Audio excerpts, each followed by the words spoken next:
this bell icon.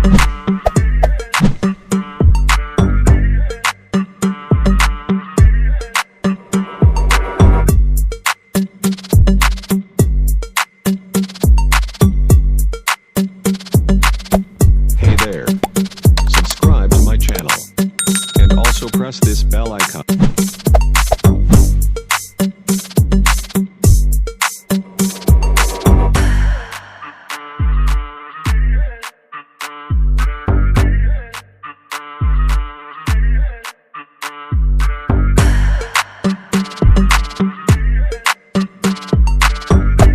Hey there. Subscribe to my channel. And also press this bell icon.